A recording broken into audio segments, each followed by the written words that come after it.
श्री गणेशाय नमः। श्री गोपीजनवल्लभाय नमः। श्रीमद्भागवत महापुराण चतुर्थ स्कंद अथैकोनविंशोऽध्यायः। महाराज पृथु के 100 अश्वमेध यज्ञ। श्री मैत्रेय जी कहते हैं, विदुर जी, महाराज मनु के ब्रह्मावर्त क्षेत्र में जहाँ सरस्वती नदी पूर्वमुखी होकर बहती है, राजा पृथु ने 100 अश्वमेध यज्ञों की दीक्षा ली। यह देखकर भगवान इंद्र को विचार हुआ कि इस प्रकार तो पृथु के कर्म मेरे कर्मों की अपेक्षा बढ़ जाएंगे, इसलिए वे उनके यज्ञ महोत्सव को सहन ना कर सके।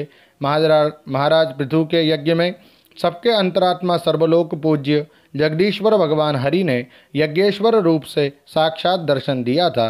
उनके साथ ब्रह्मा, रुद्र तथा अपने अपने अनुचरों के सहित लोकपालगण भी पधारे थे। उस समय गंधर्व मुनि और अप्सराएं प्रभु की कीर्ति गा रहे थे। सिद्ध, विद्याधर, दैत्य, दानव, यक्ष, सुनंद, नंदादि भगवान के प्रमुख पार्षद और जो सर्वदा भगवान की सेवा के लिए उत्सुक रहते हैं, वे कपिल, नारद, दत्तात्रेय एवं सनकादि योगेश्वर भी उनके साथ आए थे। भारत, उस यज्ञ में यज्ञ सामग्रियों को देने वाली भूमि ने कामधेनु रूप होकर यजमान की सारी कामनाओं को पूर्ण किया था। नदियाँ, दाख और ईख आदि सब प्रकार के रसों को बहा लाती थी तथा जिनसे मधु चूता रहता था, ऐसे बड़े बड़े वृक्ष दूध, दही, अन्न और घृत आदि तरह तरह की सामग्रियां समर्पण करते थे। समुद्र बहुत सी रत्न राशियाँ, पर्वत, भक्ष, भोज्य, चोष्य और लेह्य, 4 प्रकार के अन्य तथा लोकपालों के सहित संपूर्ण लोक इस तरह तरह के उपहार उन्हें समर्पण करते थे। महाराज पृथु तो एकमात्र श्रीहरि को ही अपना प्रभु मानते थे। उनकी कृपा से उस यज्ञानुष्ठान में उनका बड़ा उत्कर्ष हुआ, किंतु यह बात देवराज इंद्र को सहन न हुई और उन्होंने उसमें विघ्न डालने की भी चेष्टा की।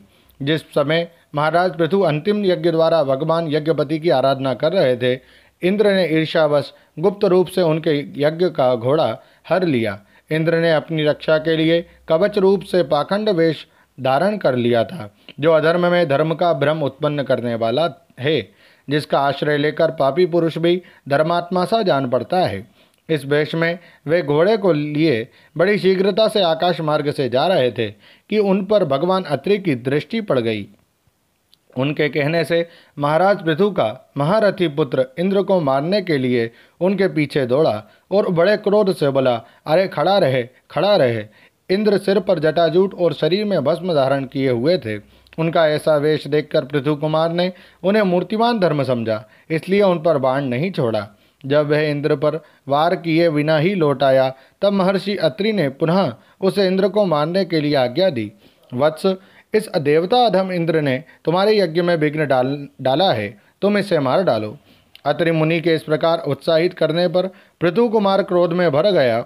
इंद्र बड़ी तेजी से आकाश में जा रहे थे। उनके पीछे वह इस प्रकार दौड़ा जैसे रावण के पीछे जटायु।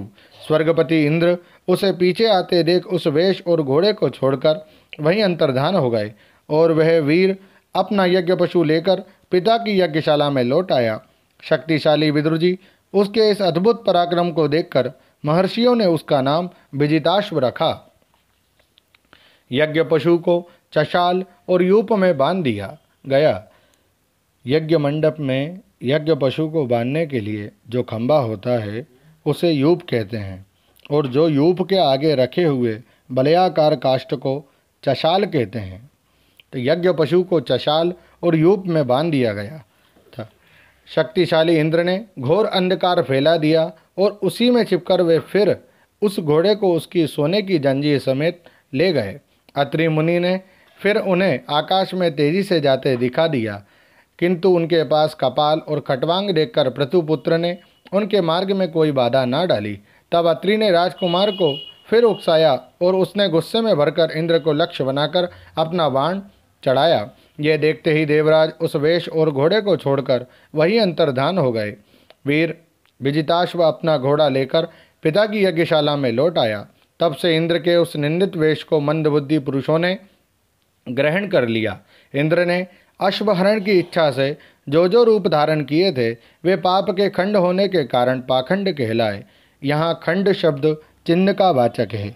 इस प्रकार पृथु के यज्ञ का विध्वंस करने के लिए यज्ञ पशु को चुराते समय इंद्र ने जिन्हें कई बार ग्रहण करके त्यागा था, उन नग्न, रक्तांबर, तथा कापालिक आदि पाखंड पूर्ण आचारों में मनुष्यों की बुद्धि प्रायः मोहित हो जाती है, क्योंकि ये नास्तिक मत देखने में सुंदर है और बड़ी बड़ी युक्तियों से अपने पक्ष का समर्थन करते हैं।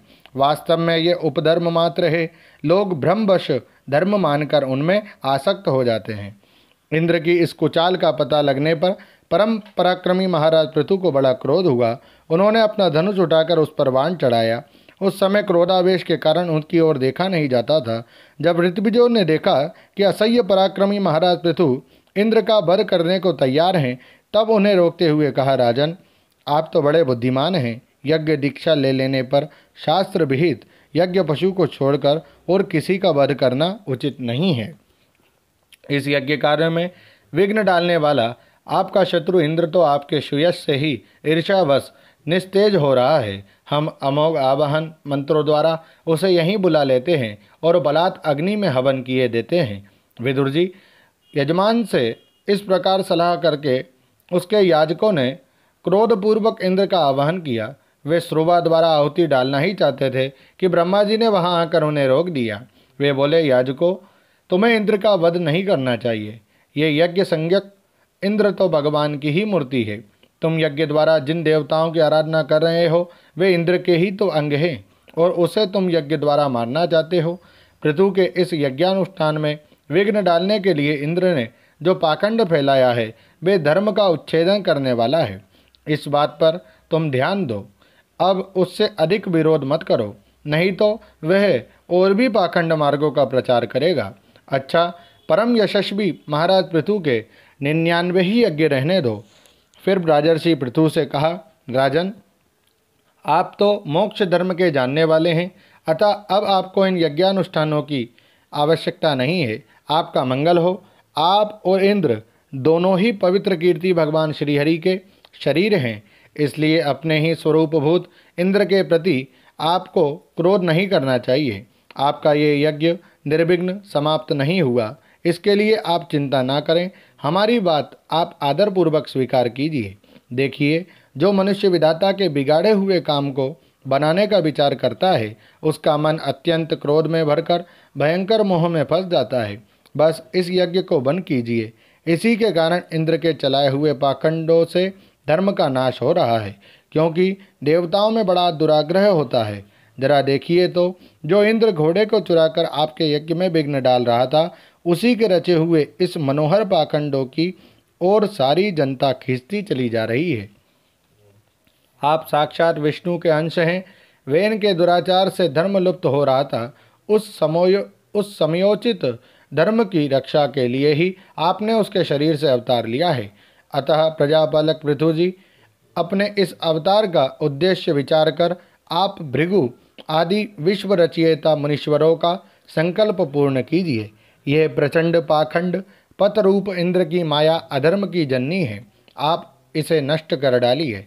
श्री मैत्रेय जी कहते हैं, लोक गुरु भगवान ब्रह्मा जी के इस प्रकार समझाने पर प्रबल पराक्रमी महाराज पृथु ने यज्ञ का आग्रह छोड़ दिया और इंद्र के साथ प्रीतिपूर्वक संधि कर ली। इसके भी पश्चात जब वे यज्ञांत स्नान करके निवृत्त हुए, तब उनके यज्ञों से तृप्त हुए देवताओं ने उन्हें अविष्ट वर दिए। आदिराज पृथु ने अत्यंत श्रद्धापूर्वक ब्राह्मणों को दक्षिणाएं दी तथा ब्राह्मणों ने उनके सत्कार से संतुष्ट होकर उन्हें अमोघ आशीर्वाद दिए। वे कहने लगे, महाबाहो, आपके बुलाने से जो पितर देवता ऋषि मनुष्य आदि आए थे उन सभी का आपने दान मान से खूब सत्कार किया। ओम नमो भगवते वासुदेवाय।